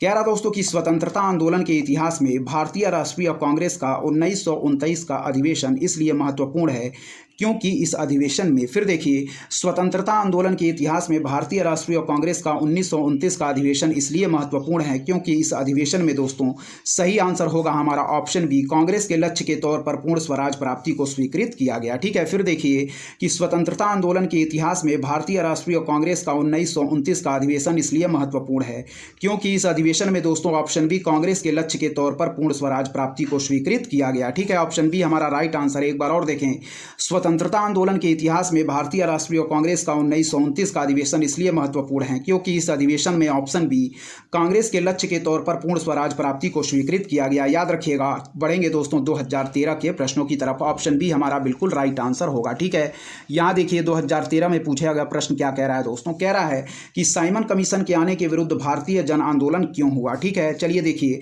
कि साइमन कमीशन के आने के विरुद्ध भारतीय जन आंदोलन क्यों हुआ। तो याद रखिए दोस्तों, सही आंसर मार्क करेंगे ऑप्शन सी, साइमन कमीशन में कोई भी भारतीय सदस्य नहीं था। इस पॉइंट को याद रखिएगा। पूछ रहा है प्रश्न हमारा कि साइमन कमीशन के आने के विरुद्ध भारतीय जन आंदोलन क्यों हुआ। तो याद रखिए साइमन कमीशन में कोई भी भारतीय सदस्य नहीं था, इसीलिए दोस्तों हमारा साइमन कमीशन के आने के विरुद्ध भारतीय जन आंदोलन हुआ। ठीक है, ऑप्शन सी हमारा बिल्कुल राइट आंसर होगा। चलिए 2013 में पूछे गए दूसरे प्रश्न की तरफ बढ़ेंगे दोस्तों। यहाँ देखेंगे जो दूसरा प्रश्न हमारा 2013 में पूछा गया था, यहाँ देखिए क्या कह रहा है। ठीक है, यहाँ देखिए, चलिए देखिए ध्यानपूर्वक दोस्तों। ठीक है, कह रहा है कि भारत छोड़ो आंदोलन किसकी प्रतिक्रिया में प्रारंभ किया गया। क्या है, भारत छोड़ो आंदोलन किसकी प्रतिक्रिया में प्रारंभ किया गया। तो सही आंसर मार्क करेंगे दोस्तों हम, वह है हमारा क्रिप्स प्रस्ताव। ठीक है, सही आंसर मार्क करेंगे क्रिप्स प्रस्ताव। ठीक है, भारत छोड़ो आंदोलन की शुरुआत 8 अगस्त 1942 को हुई थी। प्रस्तुत विकल्पों में कैबिनेट मिशन योजना 1946 की है, साइमन कमीशन रिपोर्ट 1930 की है तथा वेवल योजना 1945 में आई और क्रिप्स मिशन मार्च 1942 में भारत आया। इसलिए उपरोक्त विकल्पों में भारत छोड़ो आंदोलन की संगति क्रिप्स मिशन से ही बैठाई जा सकती है। ठीक है, तो भारत छोड़ो आंदोलन किसकी प्रतिक्रिया में प्रारंभ किया गया। तो सही आंसर मार्क करेंगे दोस्तों क्रिप्स प्रस्ताव। ठीक है, ऑप्शन बी हम बिल्कुल राइट आंसर मार्क करेंगे। ठीक है, चलिए अब बढ़ेंगे 2012 में पूछे गए प्रश्नों की तरफ। यहाँ देखिए जो 2012 में हमारे पूछे गए प्रश्न थे। ठीक है, चलिए दोस्तों, कह रहा है कि रॉलेट एक्ट का क्या था लक्ष्य था। ठीक है, पहला कह रहा है हमारा 2012 में जो पूछा गया प्रश्न है कि रॉलेट एक्ट का लक्ष्य था दोस्तों। तो याद रखिए इसका सही आंसर हम मार्क करेंगे, वह है सही आंसर मार्क करेंगे ऑप्शन बी, यानी कि बिना मुकदमा चलाए बंदी बनाना और मुकदमों की सुनवाई संक्षिप्त प्रक्रिया द्वारा करना। ठीक है, कह रहा है रॉलेट एक्ट का लक्ष्य था, तो याद रखिए बिना मुकदमा चलाए बंदी बनाना और मुकदमों की सुनवाई संक्षिप्त प्रक्रिया द्वारा करना। ठीक है, फिर देखिए रॉलेट एक्ट का लक्ष्य था, तो ऑप्शन बी हमारा बिल्कुल राइट है, बिना मुकदमा चलाए बंदी बनाना और मुकदमों की सुनवाई क्या दोस्तों संक्षिप्त प्रक्रिया द्वारा करना। इस पॉइंट को याद रखिएगा। 2012 में पूछे गए दूसरे प्रश्न की तरफ दोस्तों बढ़ेंगे। यहाँ देखिए ऊपर पूछा गया प्रश्न है क्या कह रहा है। ठीक है, देखिए यहाँ। ठीक है, कह रहा दोस्तों कि भारतीय राष्ट्रीय कांग्रेस का लाहौर अधिवेशन 1929 इतिहास में इसलिए बहुत प्रसिद्ध है क्योंकि, फिर देखिए दूसरा प्रश्न क्या कह रहा है कि भारतीय राष्ट्रीय कांग्रेस का लाहौर अधिवेशन 1929 इतिहास में इसलिए बहुत प्रसिद्ध है क्योंकि पहला पॉइंट देखिए क्या कह रहा है कि कांग्रेस ने पूर्ण स्वराज की मांग का एक संकल्प पारित किया। दूसरा तीसरा पॉइंट दोस्तों हमारा गलत दिया गया है, जो कि कह रहा है कि इस अधिवेशन में उग्रवादियों एवं उदारवादियों के बीच झगड़े को सुलझा लिया गया। तो यह किया गया था दोस्तों कांग्रेस के 1916 के अधिवेशन में। ठीक है, कह रहा है कि इस अधिवेशन में 2 राष्ट्रों की मांग के सिद्धांत को अस्वीकार करते हुए एक संकल्प पारित किया गया। ठीक है, तो यह भी पॉइंट दोस्तों हमारा गलत दिया गया है। ठीक है, पहला पॉइंट केवल सही है कि भारतीय राष्ट्रीय कांग्रेस का लाहौर अधिवेशन 1929 इतिहास में इसलिए बहुत प्रसिद्ध है क्योंकि कांग्रेस ने दोस्तों पूर्ण स्वराज की मांग का एक संकल्प पारित किया। ठीक है, इस पॉइंट को याद रखिएगा। पहला पॉइंट दोस्तों हमारा बिल्कुल राइट आंसर है, ऑप्शन ए हम सही आंसर मार्क करेंगे। ठीक है, और चलिए दोस्तों बढ़ेंगे अब आगे के प्रश्नों की तरफ। सारे प्रश्नों को दोस्तों आप मोस्ट इंपॉर्टेंट है ध्यानपूर्वक देखते चलें, क्योंकि दोस्तों यूपीएससी की परीक्षा में प्रश्न नहीं लेकिन दोस्तों फैक्ट जरूर रिपीट करते हैं, इसलिए ध्यानपूर्वक सारे फैक्टों को आप लोग देखते चलिए। चलिए बढ़ेंगे दोस्तों आगे के प्रश्नों की तरफ। ठीक है, देखेंगे आगे के प्रश्न हमारे क्या कह रहे हैं। चलिए दोस्तों देखें, यहाँ 2012 में जो पूछा गया तीसरा प्रश्न था, कह रहा है दोस्तों कि 1939 में कांग्रेस मंत्रिमंडल ने 7 प्रांतों में त्यागपत्र दे दिया था क्योंकि, कह रहा है 1939 में कांग्रेस मंत्रिमंडल ने 7 प्रांतों में त्यागपत्र दे दिया था क्योंकि, तो इसका सही आंसर मार्क करेंगे। उपर्युक्त कथनों ए, बी और सी में से कोई भी सही नहीं है। एक बार पढ़ लेंगे। पहला कह रहा है कि कांग्रेस अन्य 4 प्रांतों में मंत्रिमंडल नहीं बना पाई थी। दूसरा कह रहा है कि कांग्रेस में वाम पक्ष के उदय से मंत्रिमंडल का कार्य कर सकना असंभव हो गया था। और तीसरा कह रहा है कि उनके प्रांतों में बहुत अधिक सांप्रदायिक अशांति थी। ठीक है, तो तीनों पॉइंट हमारे सही नहीं दिए गए हैं। सही आंसर मार्क करेंगे कि उपर्युक्त कथनों ए, बी और सी में से कोई भी सही नहीं है। हमारा प्रश्न कह रहा था कि 1939 में कांग्रेस मंत्रिमंडल, क्या दोस्तों क्या कह रहा है हमारा कि 1939 में कांग्रेस मंत्रिमंडल ने 7 प्रांतों में त्यागपत्र दे दिया था क्योंकि, तो इसका सही आंसर मार्क करेंगे कि उपर्युक्त कथनों ए, बी और सी में से कोई भी हमारा सही नहीं है। ठीक है, बढ़ेंगे चौथे नंबर प्रश्न की तरफ, जो कि हमारा 2012 में पूछा गया था। यहां देखिए दोस्तों क्या कह रहा है। ठीक है, चलिए देखिए, कह रहा दोस्तों कि 1932 में महात्मा गांधी ने मरण पर्यंत उपवास प्रधानतया इसलिए किया कि, कह रहा है फिर देखिए कि 1932 में महात्मा गांधी ने मरण पर्यंत उपवास प्रधानतया इसलिए किया कि, सही आंसर मार्क करेंगे दोस्तों ऑप्शन सी, यानी कि रैमजे मैकडोनाल्ड ने दोस्तों सांप्रदायिक अधिनिर्णय यानी कि कम्युनल अवार्ड की घोषणा की। ठीक है, फिर देखिए कि 1932 में महात्मा गांधी ने मरण पर्यंत उपवास प्रधानतया इसलिए किया कि, क्योंकि ऑप्शन सी हम मार्क करेंगे दोस्तों, रैमजे मैकडोनाल्ड ने दोस्तों सांप्रदायिक अधिनिर्णय की घोषणा की। इस पॉइंट को याद रखिएगा, ऑप्शन सी हमारा बिल्कुल राइट आंसर होगा। ठीक है, 1932 में महात्मा गांधी ने मरण पर्यंत उपवास प्रधानतया इसलिए किया कि, ऑप्शन सी रैमजे मैकडोनाल्ड ने सांप्रदायिक अधिनिर्णय यानी कि कम्युनल अवार्ड की घोषणा की। इस पॉइंट को याद रखिएगा, ऑप्शन सी हमारा बिल्कुल राइट आंसर होगा। और बढ़ेंगे अब 2011 की प्रश्नों की तरफ, जो कि यहां दिए गए हैं दोस्तों, ध्यानपूर्वक देखिए। ठीक है, चलिए देखिए, पहला प्रश्न कह रहा है कि भारतीय स्वतंत्रता आंदोलन के काल के संदर्भ में नेहरू रिपोर्ट में निम्नलिखित में से किसकी अनुशंसा की गई थी। चलिए पहला देखिए दोस्तों, कह रहा है कि भारत के लिए पूर्ण स्वतंत्रता। ठीक है, दूसरा कह रहा है कि अल्पसंख्यकों हेतु आरक्षित स्थानों के लिए संयुक्त निर्वाचन क्षेत्र, और फिर तीसरा कह रहा है कि संविधान में भारतीयों के लिए मौलिक अधिकारों का प्रावधान। तो इसका सही आंसर मार्क करेंगे दोस्तों, वह है कौन, तो यहाँ देखिए इसका सही आंसर मार्क करेंगे दोस्तों केवल 2 और 3। ठीक है, इसका सही आंसर मार्क करेंगे केवल 2 और 3। ठीक है, फिर देखिए क्या कह रहा है दोस्तों यहाँ पे कि भारतीय स्वतंत्रता आंदोलन के काल के संदर्भ में नेहरू रिपोर्ट में निम्नलिखित में से किसकी अनुशंसा की गई थी। तो याद रखिए, भारत के लिए पूर्ण स्वतंत्रता बिल्कुल गलत है दोस्तों। कह रहा है कि नेहरू रिपोर्ट में भारत के लिए पूर्ण स्वतंत्रता की मांग नहीं की गई थी, अतः कथन एक हमारा गलत है। बाकी कह रहा है कि अल्पसंख्यकों हेतु आरक्षित स्थानों के लिए संयुक्त निर्वाचन क्षेत्र, क्या है, अल्पसंख्यकों हेतु आरक्षित स्थानों के लिए संयुक्त निर्वाचन क्षेत्र, बिल्कुल सही है दोस्तों। तीसरा कह रहा है कि संविधान में भारतीयों के लिए मौलिक अधिकारों का प्रावधान, तो यह भी हमारा सही है। ठीक है, अल्पसंख्यकों हेतु आरक्षित स्थानों के लिए संयुक्त निर्वाचन क्षेत्र और संविधान में भारतीयों के लिए मौलिक अधिकारों का प्रावधान। ठीक है, तो सही आंसर मार्क करेंगे, केवल 2 और 3 हमारे सही दिए गए हैं, जबकि पहला दोस्तों हमारा गलत दिया गया है। ठीक है, क्या है, पहला हमारा गलत दिया गया है, भारत के लिए पूर्ण स्वतंत्रता, यह हमारा गलत दिया गया है। ठीक है, वो तो इस पॉइंट को याद रखिएगा कि दूसरा कह रहा है कि अल्पसंख्यकों हेतु आरक्षित स्थानों के लिए संयुक्त निर्वाचन क्षेत्र, बिल्कुल सही दिया गया है। और तीसरा कह रहा है कि संविधान में भारतीयों के लिए मौलिक अधिकारों का प्रावधान, तो यह भी हमारा सही दिया गया है। जबकि कह रहा है भारत के लिए पूर्ण स्वतंत्रता, तो यह गलत दिया गया है। भारत के लिए दोस्तों डोमिनियन स्टेटस की मांग की गई थी, ना कि दोस्तों पूर्ण स्वतंत्रता की। इस पॉइंट को याद रखिएगा, ठीक है। चलिए दोस्तों बढ़ेंगे दूसरे नंबर प्रश्न की तरफ, जो कि हमारा 2011 में पूछा गया था। यहाँ देखिए क्या कह रहा है, ठीक है, ध्यानपूर्वक देखिए। यहाँ देखिए दोस्तों दूसरे नंबर प्रश्न की तरफ हम बढ़ेंगे, ठीक है, ध्यानपूर्वक देखिए यहाँ। चलिए देखिए कह रहा दोस्तों हमारा क्या दूसरा नंबर प्रश्न की भारतीय स्वतंत्रता आंदोलन के संदर्भ में उषा मेहता की ख्याति के बारे में यहाँ बात कर रहा है, ठीक है। चलिए देखिए यहाँ ध्यानपूर्वक क्या कह रहा है। कह रहा है भारतीय स्वतंत्रता आंदोलन के संदर्भ में उषा मेहता की ख्याति, तो सही आंसर मार्क करेंगे ऑप्शन ए, यानी कि भारत छोड़ो आंदोलन के समय में गुप्त कांग्रेस रेडियो चलाने हेतु है, ठीक है। फिर देखिए कि भारतीय स्वतंत्रता आंदोलन के संदर्भ में उषा मेहता की ख्याति, तो याद रखें भारत छोड़ो आंदोलन के समय में गुप्त कांग्रेस रेडियो चलाने हेतु है। इस पॉइंट को याद रखिएगा, ऑप्शन ए हम बिल्कुल राइट आंसर मार्क करेंगे। तीसरे नंबर प्रश्न की तरफ बढ़ेंगे दोस्तों, जो कि हमारा 2011 में पूछा गया था। यहां देखिए क्या कह रहा है। कह रहा दोस्तों हमारा क्या कि 1942 के भारत छोड़ो आंदोलन के संबंध में निम्नलिखित में से कौन सी एक टिप्पणी सत्य नहीं है। क्या है, कह रहा है 1942 के भारत छोड़ो आंदोलन के संबंध में निम्नलिखित में से कौन सी एक टिप्पणी सत्य नहीं है। तो इसका सही आंसर मार्क करेंगे कि उसका नेतृत्व महात्मा गांधी ने किया था, ठीक है। इसका सही आंसर मार्क करेंगे ऑप्शन बी।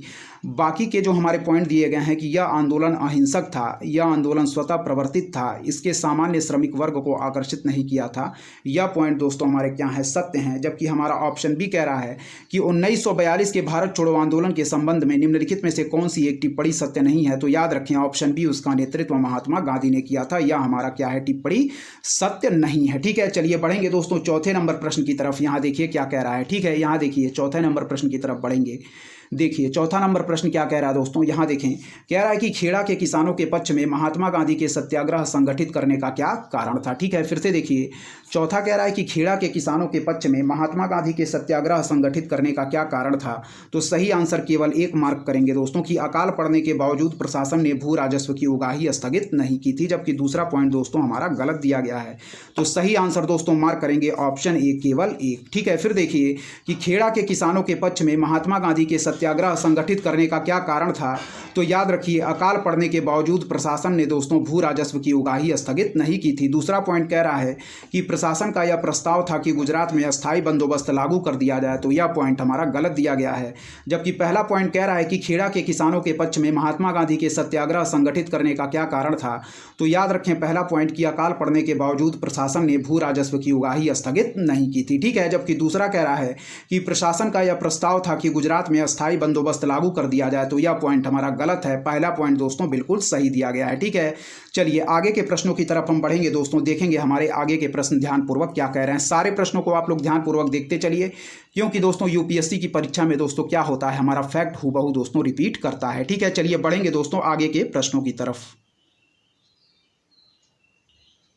चलिए दोस्तों 2011 में एक और प्रश्न पूछा गया है। यहाँ देखिए कह रहा है कि महात्मा गांधी ने कहा था कि उनकी कुछ सबसे गहन धारणाएं अनटू दिस लास्ट नामक पुस्तक में प्रतिबिंबित होती हैं। क्या है, कह रहा है कि महात्मा गांधी ने कहा था कि उनकी कुछ सबसे गहन धारणाएं अनटू दिस लास्ट नामक पुस्तक में प्रतिबिंबित होती हैं और इस पुस्तक ने उनके जीवन को बदल डाला। इस पुस्तक का वह संदेश क्या था जिसने महात्मा गांधी के क्या हो जीवन को बदल डाला। तो यहाँ सही आंसर मार्क करेंगे दोस्तों कि व्यक्ति का कल्याण सबके कल्याण में निहित है। ऑप्शन बी हम बिल्कुल राइट आंसर मार्क करेंगे, ठीक है। फिर देखिए कह रहा है कि महात्मा गांधी ने कहा था कि उनकी कुछ सबसे गहन धारणाएं अनटू दिस लास्ट नामक पुस्तक में प्रतिबिंबित होती हैं और इस पुस्तक ने उनके जीवन को बदल डाला। इस पुस्तक का वह संदेश क्या था जिसने महात्मा गांधी को बदल डाला। तो सही आंसर मार्क करेंगे कि व्यक्ति का कल्याण सबके कल्याण में निहित है। ऑप्शन बी हमारा बिल्कुल राइट आंसर होगा, ठीक है। अब बढ़ेंगे दोस्तों हमारा नेक्स्ट टॉपिक सामाजिक एवं धार्मिक सुधार आंदोलन की तरफ, ठीक है। यहाँ देखिए इससे संबंधित हम जो भी प्रश्न पूछे गए हैं उसको देखेंगे, ठीक है। सामाजिक एवं धार्मिक सुधार आंदोलन 2021 में पूछा गया पहला प्रश्न है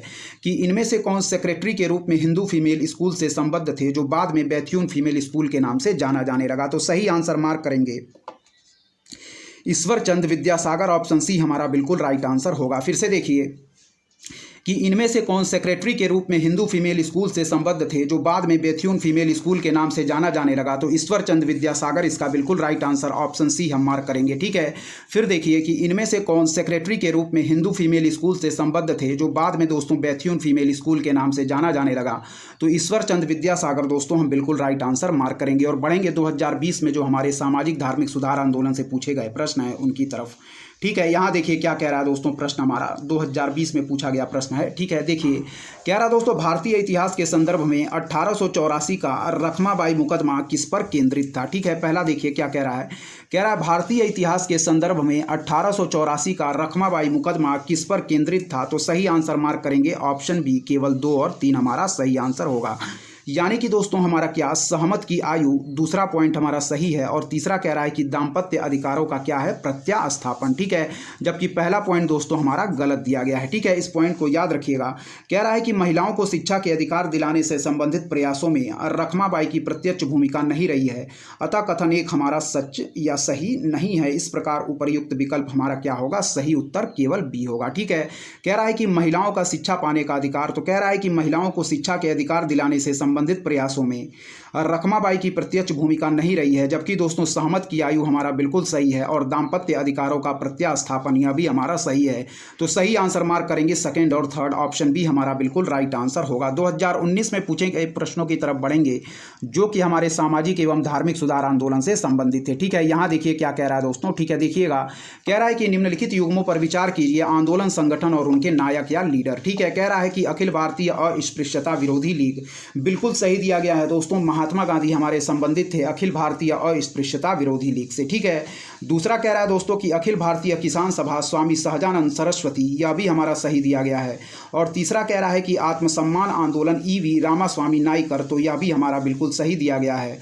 और सही आंसर मार्क करेंगे दोस्तों ऑप्शन डी, यानी कि 1, 2 और 3। ठीक है, फिर देखिए कि निम्नलिखित युग्मों पर विचार कीजिए, आंदोलन और संगठन और उनके नायक या लीडर जो उनसे संबंधित थे। ठीक है, अखिल भारतीय अस्पृश्यता विरोधी लीग, महात्मा गांधी, बिल्कुल सही है दोस्तों। याद रखें कि अखिल भारतीय अस्पृश्यता विरोधी लीग की स्थापना वर्ष 1932 में हुई थी और इस संगठन को हरिजन सेवक संघ के नाम से भी हम लोग जानते हैं और इसके नायक दोस्तों महात्मा गांधी थे। ठीक है, फिर अगला दिया गया है कि अखिल भारतीय किसान सभा की स्थापना वर्ष 1936 में लखनऊ में स्वामी सहजानंद सरस्वती के द्वारा की गई थी। वहीं आत्मसम्मान आंदोलन दोस्तों वर्ष 1920 में ईवी रामास्वामी नायकर द्वारा दक्षिण भारत में प्रारंभ किया गया था। तो तीनों पॉइंट हमारे यहाँ सही दिए गए हैं और सही आंसर मार्क करेंगे ऑप्शन डी, यानी कि 1, 2 और 3 हमारे बिल्कुल राइट आंसर होंगे। ठीक है, चलिए बढ़ेंगे सामाजिक एवं धार्मिक सुधार आंदोलन से 2016 में जो हमारे प्रश्न पूछे गए थे उनकी तरफ। ठीक है, यहाँ देखिए दोस्तों क्या कह रहा है, 2016 में पूछे गए प्रश्नों की तरफ ध्यानपूर्वक देखिए। ठीक है, कह रहा है दोस्तों हमारा कि सत्यशोधक समाज ने संगठित किया। पहला देखिए क्या कह रहा है, कह रहा है दोस्तों कि सत्यशोधक समाज ने संगठित किया। तो सही आंसर मार्क करेंगे दोस्तों महाराष्ट्र में एक जाति विरोधी आंदोलन। क्या है, फिर से देखिए ऑप्शन सी क्या कह रहा है कि सत्यशोधक समाज ने संगठित किया। तो याद रखिए दोस्तों महाराष्ट्र में एक जाति विरोधी आंदोलन। इस पॉइंट को याद रखिएगा कि 1873 में ज्योतिबा फुले ने सत्यशोधक समाज की स्थापना की और इस समाज के द्वारा महाराष्ट्र में एक जाति विरोधी आंदोलन को प्रारंभ किया गया और इस आंदोलन को दोस्तों साहू जी महाराज ने आगे बढ़ाया। इस पॉइंट को याद रखिएगा। ठीक है, सत्यशोधक समाज द्वारा दोस्तों मूर्ति पूजा, कर्मकांडों, पुजारियों के वर्चस्व, पुनर्जन्म और स्वर्ग के सिद्धांतों का विरोध किया गया। यह आंदोलन अपने मूल उद्देश्य और लक्ष्य में ही सामाजिक था। आधुनिकता के मूल चरित्र को आत्मसात करने का संभवतः यह प्रथम भारतीय अभियान था। ठीक है, इस पॉइंट को याद रखिएगा कि सत्यशोधक समाज ने संगठित किया तो महाराष्ट्र में एक जाति विरोधी आंदोलन और इसका गठन दोस्तों याद रखिए कि 1873 में ज्योतिबा फुले ने सत्यशोधक समाज की स्थापना की थी। ठीक है, चलिए बढ़ेंगे 2016 में जो हमारा दूसरा प्रश्न पूछा गया है उसकी तरफ। चलिए देखिए यहाँ क्या कह रहा है, कह रहा है दोस्तों कि निम्नलिखित पर विचार कीजिए। क्या है, कह रहा है दोस्तों कि निम्नलिखित पर विचार कीजिए। पहला कह रहा है दोस्तों कलकत्ता यूनिटेरियन कमेटी। ठीक है, दूसरा कह रहा है दोस्तों टेबरनेकल ऑफ न्यू डिस्पेंसन। फिर तीसरा कह रहा है दोस्तों कि इंडियन रिफॉर्म एसोसिएशन। ठीक है, कह रहा है कि केशव चंद्र सेन का संबंध उपर्युक्त में से किसकी या किनकी स्थापना से है। तो इसका सही आंसर मार्क करेंगे दोस्तों केवल 2 और 3। ठीक है, इसका बिल्कुल राइट आंसर मार्क करेंगे केवल 2 और 3, यानी कि दोस्तों हमारा क्या कलकत्ता यूनिटेरियन कमेटी दे रहा है। तो याद रखें दोस्तों हमारा क्या कि 1823 में राजा राम मोहन राय, द्वारकानाथ टैगोर और विलियम एडम के द्वारा कलकत्ता यूनिटेरियन कमेटी की स्थापना की गई थी, ना कि केशव चंद्र सेन के द्वारा। जबकि दोस्तों 24 जनवरी 1868 में केशव चंद्र सेन ने टेबरनेकल ऑफ न्यू डिस्पेंसन की स्थापना की थी। यहाँ नीचे देखें क्या कह रहा है, कह रहा है कि 24 जनवरी 1868 में केशव चंद्र सेन ने टेबरनेकल ऑफ न्यू डिस्पेंसन की स्थापना की थी और 1870 में केशव चंद्र सेन ने दोस्तों इंडियन रिफॉर्म एसोसिएशन की स्थापना की थी। तो हमारा बिल्कुल सही आंसर जो होगा दोस्तों वह है हमारा दूसरा और तीसरा पॉइंट हम बिल्कुल सही आंसर मार्क करेंगे। जबकि पहला कह रहा है कि कलकत्ता यूनिटेरियन कमेटी, तो यह पॉइंट हमारा गलत दिया गया है। याद रखें दोस्तों यहाँ पे कि 1823 में राजा राम मोहन राय द्वारा द्वारकानाथ टैगोर और विलियम एडम के द्वारा कलकत्ता यूनिटेरियन कमेटी की स्थापना की गई थी। ठीक है, तो इसमें जो पहला पॉइंट हमारा दिया गया है दोस्तों, ठीक है, कलकत्ता यूनिटेरियन कमेटी, यह गलत दिया गया है। और टेबरनेकल ऑफ न्यू डिस्पेंसन और इंडियन रिफॉर्म एसोसिएशन का गठन दोस्तों 1868 व 1870 में दोस्तों केशव चंद्र सेन के द्वारा किया गया था। तो सही आंसर मार्क करेंगे ऑप्शन बी, केवल 2 और 3। ठीक है, चलिए 2012 में पूछे गए प्रश्नों की तरफ बढ़ेंगे दोस्तों, जो कि हमारे किससे, सामाजिक धार्मिक सुधार आंदोलन से संबंधित था। ठीक है, यहाँ देखिए 2012 में क्या प्रश्न पूछा गया था। ठीक है, यहाँ देखिए ध्यानपूर्वक, कह रहा दोस्तों हमारा कि ब्रह्म समाज के बारे में निम्नलिखित में से कौन से कथन क्या है दोस्तों सही है। ठीक है, देखिए कह रहा है कि ब्रह्म समाज के बारे में निम्नलिखित में से कौन से कथन सही है। कह रहा है कि इसने मूर्ति पूजा का विरोध किया, बिल्कुल सही है दोस्तों। फिर दूसरा हमारा कह रहा है कि धार्मिक ग्रंथों की व्याख्या के लिए इसने पुरोहित वर्ग को क्या किया, अस्वीकारा। और तीसरा कह रहा है कि इसने इस सिद्धांत का प्रचार किया कि वेद क्या है, त्रुटिहीन है। तो यह पॉइंट दोस्तों हमारा गलत दिया गया है। ठीक है, तो सही आंसर हम मार्क करेंगे ऑप्शन बी, यानी कि केवल 1 और 2। ठीक है, कह रहा है कि वेदों की त्रुटिहीनता को प्रचारित करने का श्रेय दयानंद सरस्वती के आर्य समाज को जाता है, ना कि ब्रह्म समाज को। ठीक है, याद रखिएगा कि वेदों की त्रुटिहीनता को प्रचारित करने का श्रेय दयानंद सरस्वती के आर्य समाज को जाता है, ना कि ब्रह्म समाज को। इसीलिए हमारा तीसरा पॉइंट गलत है। और पहला कह रहा है ब्रह्म समाज के बारे में कि इसने मूर्ति पूजा का विरोध किया, बिल्कुल सही है। और दूसरा कह रहा है कि धार्मिक ग्रंथों की व्याख्या के लिए इसने पुरोहित वर्ग को अस्वीकारा। तो यह भी पॉइंट दोस्तों हमारा क्या है, सही है। ठीक है, तो सही आंसर मार्क करेंगे ऑप्शन बी, केवल 1 और 2। ठीक है, अब चलिए बढ़ेंगे दोस्तों, हमारा नेक्स्ट टॉपिक स्टार्ट होता है, वह है आदिवासी किसान एवं मजदूर आंदोलन। ठीक है, जिसमें 2020 में पूछा गया पहला प्रश्न कह रहा दोस्तों कि भारत के इतिहास के संदर्भ में उलगुलान अथवा महान उपद्रव निम्नलिखित में से किस घटना का विवरण था। तो याद रखिए 1899 से 1900 के बिरसा मुंडा विद्रोह का। ठीक है, फिर से देखिए, कह रहा दोस्तों हमारा कि भारत के इतिहास के संदर्भ में उलगुलान अथवा महान उपद्रव निम्नलिखित में से किस घटना का विवरण था। तो याद रखिए 1899 से 1900 के बिरसा मुंडा विद्रोह का। ठीक है, फिर देखिए कि भारत के इतिहास के संदर्भ में उलगुलान अथवा महान उपद्रव निम्नलिखित में से किस घटना का विवरण था। तो याद रखिए 1899 से 1900 के बिरसा मुंडा विद्रोह का इसका बिल्कुल राइट आंसर होगा दोस्तों। ठीक है, सारे फैक्टों को दोस्तों ध्यानपूर्वक देखते चलिए, क्योंकि फैक्ट दोस्तों यूपीएससी की परीक्षाओं में हूबहू रिपीट करते हैं, इसलिए ध्यानपूर्वक सारे फैक्टों को आप लोग देखते चलिए। और दोस्तों यदि आपको हमारा कंटेंट पसंद आ रहा है तो हमारे चैनल उद्देश्य क्लासेस 91 को दोस्तों जरूर सब्सक्राइब करें, लाइक करें दोस्तों, अपने दोस्तों के भी शेयर करें और ऐसे ही लगातार पढ़ते रहें। चलिए आगे के प्रश्नों की तरफ हम बढ़ेंगे, जो कि हमारे आदिवासी किसान एवं मजदूर आंदोलन से संबंधित होंगे दोस्तों। ठीक है, चलिए आगे के प्रश्नों की तरफ हम बढ़ेंगे। चलिए 2018 में पूछे गए प्रश्नों को देखेंगे दोस्तों, क्या कह रहा है। पहला प्रश्न देखिए, कह रहा है निम्नलिखित में से कौन सा एक चंपारण सत्याग्रह का अति महत्वपूर्ण पहलू है। ठीक है, चलिए देखिए, फिर से देखिए, निम्नलिखित में से कौन सा एक चंपारण सत्याग्रह का अति महत्वपूर्ण पहलू है। तो सही आंसर मार्क करेंगे दोस्तों ऑप्शन सी, यानी कि क्या, कि भारत के राष्ट्रीय आंदोलन में किसान असंतोष का सम्मिलित होना। ठीक है, बिल्कुल सही आंसर है। फिर से देखिए कि निम्नलिखित में से कौन सा एक चंपारण सत्याग्रह का अति महत्वपूर्ण पहलू है। तो याद रखिए भारत के राष्ट्रीय आंदोलन में किसान असंतोष का क्या होना दोस्तों, सम्मिलित होना। ठीक है, फिर से याद रखिए कि निम्नलिखित में से कौन सा एक चंपारण सत्याग्रह का अति महत्वपूर्ण पहलू है। तो याद रखिए भारत के राष्ट्रीय आंदोलन में किसान असंतोष का सम्मिलित होना। ऑप्शन सी हमारा बिल्कुल राइट आंसर होगा। ठीक है, 2018 में पूछे गए दूसरे प्रश्न की तरफ बढ़ेंगे, देखेंगे यहाँ क्या कह रहा है। ठीक है, देखिए दूसरा प्रश्न हमारा दोस्तों कह रहा है कि निम्नलिखित में से कौन 1948 में स्थापित हिंद मजदूर सभा के संस्थापक थे। फिर देखिए कह रहा है कि निम्नलिखित में से कौन 1948 में स्थापित हिंद मजदूर सभा के संस्थापक थे। तो सही आंसर मार्क करेंगे अशोक मेहता, टीएस रामानुज और जीजी मेहता इसका बिल्कुल राइट आंसर होगा दोस्तों। फिर देखिए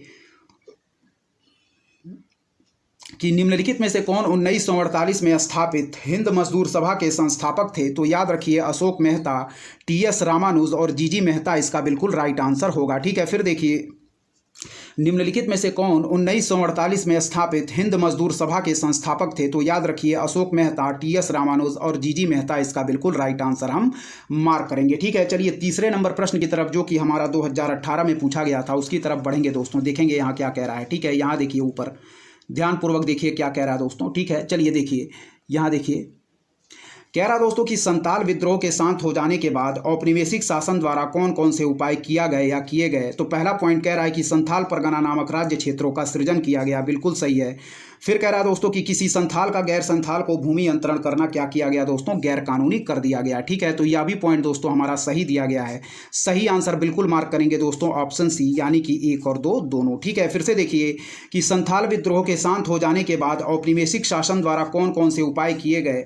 तो याद रखिए कि संथाल परगना नामक राज्य क्षेत्रों का सृजन किया गया, बिल्कुल सही है। दूसरा कह रहा है कि किसी संथाल का गैर संथाल को भूमि अंतरण करना गैर कानूनी कर दिया गया, तो यह भी हमारा सही है। ऑप्शन सी फर्स्ट और सेकंड दोनों हम राइट आंसर मार्क करेंगे, ऑप्शन सी सही उत्तर हमारा सी होगा। ठीक है, बढ़ेंगे 2017 में पूछे गए प्रश्नों की तरफ दोस्तों, देखेंगे क्या पूछ रहा है हमारा। ठीक है, यहाँ देखिए। ठीक है, चलिए देखिए कह रहा दोस्तों हमारा कि 1929 का व्यापार विवाद अधिनियम यानी कि ट्रेड डिस्प्यूट्स एक्ट निम्नलिखित में से किसका उपबंध करता है। ठीक है, यहाँ देखें, फिर से देखें कि 1929 का व्यापार विवाद अधिनियम यानी कि ट्रेड डिस्प्यूट्स एक्ट निम्नलिखित में से किसका उपबंध करता है। तो सही आंसर मार्क करेंगे दोस्तों ऑप्शन डी, यानी कि अधिकरणों, ट्रिब्यूनल्स की प्रणाली तथा हड़तालों पर क्या दोस्तों रोक। ठीक है, 1920 के दशक में देश में बढ़ती हुई समाजवादी गतिविधियों से चिंतित होकर सरकार ने 1929 में ट्रेड डिस्प्यूट्स बिल सदन में पेश किया, जिसके द्वारा कारखानों में ट्रिब्यूनल्स प्रणाली एवं हड़तालों पर रोक लगा दी गई थी। ठीक है, फिर से देखिए कि 1929 का व्यापार विवाद अधिनियम यानी कि ट्रेड डिस्प्यूट्स एक्ट निम्नलिखित में से किसका उपबंध करता है। तो याद रखिए दोस्तों सही आंसर मार्क करेंगे अधिकरणों यानी कि ट्रिब्यूनल्स की प्रणाली तथा हड़तालों पर रोक। ठीक है, इस पॉइंट को याद रखिएगा। बढ़ेंगे दोस्तों आगे के प्रश्नों की तरफ। दूसरा नंबर प्रश्न यहाँ देखें नीचे क्या कह रहा है। कह रहा है कि निम्नलिखित कथनों पर विचार कीजिए। पहला कह रहा है दोस्तों हमारा क्या कि फैक्ट्री एक्ट 1881 औद्योगिक कामगारों की मजदूरी नियत करने के लिए और कामगारों को मजदूरी संघ बनाने देने की दृष्टि से पारित किया गया था। ठीक है, बिल्कुल गलत दिया गया है दोस्तों हमारा पहला पॉइंट, याद रखिएगा। ठीक है, दूसरा पॉइंट क्या कह रहा है कि NM लोखंडे ब्रिटिश भारत में मजदूर आंदोलन संगठित करने में क्या थे दोस्तों, अग्रगामी थे। तो दूसरा पॉइंट दोस्तों हमारा बिल्कुल सही है, जबकि पहला पॉइंट कह रहा है कि फैक्ट्री एक्ट 1881 औद्योगिक कामगारों की मजदूरी नियत करने के लिए और कामगारों को मजदूरी संघ बनाने देने की दृष्टि से पारित किया गया था। तो यह पॉइंट हमारा गलत है, जबकि दूसरा कह रहा है कि NM लोखंडे ब्रिटिश भारत में मजदूर आंदोलन संगठित करने में अग्रगामी थे। तो यह पॉइंट दोस्तों हमारा बिल्कुल सही दिया गया है। इसका डिटेल हम देख लेंगे और देखेंगे क्या आंसर इसका सही मार्क किया गया है। ठीक है, चलिए देखेंगे। चलिए दोस्तों देखिए यहाँ पे क्या कह रहा है, यहाँ पे इसका आंसर देखेंगे क्या कह रहा है। ठीक है, ध्यानपूर्वक देखिए। चलिए देखिए यहाँ पे। ठीक है, चलिए कह रहा है इसका सही आंसर मार्क करेंगे दोस्तों ऑप्शन बी, यानी कि क्या हमारा दूसरा पॉइंट कह रहा था कि NM लोखंडे ब्रिटिश भारत में मजदूर आंदोलन संगठित करने में अग्रगामी थे। तो दूसरा पॉइंट हमारा बिल्कुल सही दिया गया है, पहला पॉइंट गलत है। यहाँ देखें, फैक्ट्री एक्ट 1881 में औद्योगिक कामगारों को मजदूर संघ बनाने की अनुमति नहीं प्रदान की गई। NM लोखंडे ब्रिटिश भारत में मजदूर आंदोलन से जुड़े अग्रणी नेता थे, अतः केवल कथन 2 हमारा सत्य है। इस पॉइंट को याद रखिएगा। 2013 में पूछे गए प्रश्नों की तरफ बढ़ेंगे दोस्तों। ठीक है, चलिए देखिए क्या कह रहा है दोस्तों हमारा पहला देखिए प्रश्न कि बंगाल के तेभागा किसान आंदोलन की क्या मांग थी। ठीक है, कह रहा है बंगाल के तेभागा किसान आंदोलन की क्या मांग थी। तो सही आंसर मार्क करेंगे ऑप्शन ए, यानी कि दोस्तों जमींदारों की हिस्सेदारी को फसल के आधे भाग से कम करके 1/3 करना। क्या है, फिर देखिए कह रहा दोस्तों कि बंगाल के तेभागा किसान आंदोलन की क्या मांग थी। तो सही आंसर मार्क करेंगे कि जमींदारों की हिस्सेदारी को फसल के आधे भाग से कम करके 1/3 करना। इसको याद रखिए कि बंगाल के तेभागा किसान आंदोलन की क्या मांग थी। तो जमींदारों की हिस्सेदारी को फसल के आधे भाग से कम करके 1/3 करना हमारा बिल्कुल राइट आंसर होगा दोस्तों। ठीक है, चलिए बढ़ेंगे 2011 में जो पूछे गए हमारे प्रश्न थे। यहाँ देखिए क्या कह रहा है। ठीक है, ध्यानपूर्वक देखिए। कह रहा है भारत में 19वीं शताब्दी के जनजातीय विद्रोह के लिए निम्नलिखित में से कौन से तत्व ने साझा कारण मुहैया किया। ठीक है, फिर देखिए कि भारत में 19वीं शताब्दी के जनजातीय विद्रोह के लिए निम्नलिखित में से कौन से तत्व ने साझा कारण मुहैया किया। तो याद रखिए दोस्तों इसका सही आंसर मार्क करेंगे ऑप्शन डी, यानी कि जनजातीय समुदायों की प्राचीन भूमि संबंधी व्यवस्था का संपूर्ण विदारण यानी कि डिस्रप्शन। ठीक है, फिर से देखिए कि भारत में 19वीं शताब्दी के जनजातीय विद्रोह के लिए निम्नलिखित में से कौन से तत्व ने साझा कारण मुहैया किया। तो याद रखिए दोस्तों सही आंसर मार्क करेंगे कि जनजातीय समुदायों की प्राचीन भूमि संबंधी व्यवस्था का क्या संपूर्ण विदारण यानी कि डिस्रप्शन। सही आंसर मार्क करेंगे ऑप्शन डी। चलिए दोस्तों अब हमारा नेक्स्ट टॉपिक स्टार्ट होगा। यहाँ पे देखिए क्या वह है दोस्तों हमारा ब्रिटिश शासन का आर्थिक प्रभाव। क्या है? ब्रिटिश शासन का आर्थिक प्रभाव। ठीक है, तो पहला प्रश्न देखेंगे क्या कह रहा है। ठीक है, चलिए देखिए, कह रहा है दोस्तों कि निम्नलिखित में से किस कारण से भारत में 20वीं शताब्दी के आरंभ में नील की खेती का ह्रास हुआ। क्या है? कह रहा है निम्नलिखित में से किस कारण से भारत में 20वीं शताब्दी के आरंभ में नील की खेती का ह्रास हुआ। तो याद रखिए, इसका सही आंसर मार्क करेंगे दोस्तों ऑप्शन बी, यानी कि नई खोजों के कारण विश्व बाजार में इसका अलाभकर होना। ठीक है, फिर देखिए कि निम्नलिखित में से किस कारण से भारत में 20वीं शताब्दी के आरंभ में नील की खेती का ह्रास हुआ। तो नई खोजों के कारण विश्व बाजार में इसका दोस्तों क्या होना? अलाभकर होना। इसका बिल्कुल राइट आंसर हम मार्क करेंगे। ठीक है दोस्तों, ध्यानपूर्वक देखते रहिए, फैक्ट हमारे रिपीट करते हैं यूपीएससी की परीक्षाओं में। ठीक है, चलिए आगे के प्रश्नों की तरफ हम बढ़ेंगे, देखेंगे आगे के प्रश्न हमारे क्या कह रहे हैं। चलिए देखिए दोस्तों, 2020 में जो पूछा गया हमारा दूसरा प्रश्न था। ठीक है, टॉपिक चल रहा था ब्रिटिश, क्या है? ब्रिटिश नीतियों का आर्थिक प्रभाव। ठीक है, चलिए दूसरा प्रश्न जो 2020 में पूछा गया था वह कह रहा है कि निम्नलिखित में से कौन सा कथन औद्योगिक क्रांति के द्वारा 19वीं शताब्दी के पूर्वार्ध में भारत पर पड़े प्रभाव की सही व्याख्या करता है। ठीक है, फिर देखिए कि निम्नलिखित में से कौन सा कथन औद्योगिक क्रांति के द्वारा 19वीं शताब्दी के पूर्वार्ध में भारत पर पड़े प्रभाव की सही व्याख्या करता है। तो सही आंसर मार्क करेंगे दोस्तों, भारतीय दस्तकारी उद्योग क्या होते? नष्ट हो गए थे। ठीक है, फिर से देखिए कि निम्नलिखित में से कौन सा कथन औद्योगिक क्रांति के द्वारा 19वीं शताब्दी के पूर्वार्ध में भारत पर पड़े प्रभाव की सही व्याख्या करता है। तो सही आंसर मार्क करेंगे दोस्तों ऑप्शन ए, यानी कि दोस्तों हमारा क्या? भारतीय दस्तकारी उद्योग नष्ट हो गए थे। ऑप्शन ए हमारा बिल्कुल राइट आंसर होगा। ठीक है, चलिए दोस्तों 2018 में पूछे गए प्रश्न को देखेंगे क्या कह रहा है। यहाँ देखिए, कह रहा दोस्तों हमारा आर्थिक तौर पर 19वीं शताब्दी में भारत पर अंग्रेजी शासन का एक परिणाम था। क्या है? आर्थिक तौर पर 19वीं शताब्दी में भारत पर अंग्रेजी शासन का एक परिणाम था। तो याद रखिए दोस्तों, सही आंसर मार्क करेंगे, वह है भारतीय कृषि का वाणिज्यीकरण। ठीक है, फिर देखिए क्या कह रहा है दोस्तों कि आर्थिक तौर पर 19वीं शताब्दी में भारत पर अंग्रेजी शासन का एक परिणाम था। तो याद रखिए भारतीय कृषि का वाणिज्यीकरण। ठीक है, इस पॉइंट को याद रखिएगा। एक बार और देखिए क्या कह रहा है कि आर्थिक तौर पर 19वीं शताब्दी में भारत पर अंग्रेजी शासन का एक परिणाम था। तो भारतीय कृषि का वाणिज्यीकरण। इस वीडियो में दोस्तों यहीं तक रखते हैं, इसके बाकी बची हुए जो पॉइंट हैं उसको हम लोग एक और वीडियो लाके कंप्लीट करेंगे दोस्तों। ठीक है, तो यदि दोस्तों आपको हमारा कंटेंट पसंद आ रहा है तो हमारे चैनल उद्देश्य क्लासेस 91 को दोस्तों जरूर सब्सक्राइब करें, लाइक करें दोस्तों, अपने दोस्तों के बीच शेयर करें और ऐसे ही लगातार पढ़ते रहें। तब तक के लिए दोस्तों जय हिंद, जय भारत दोस्तों।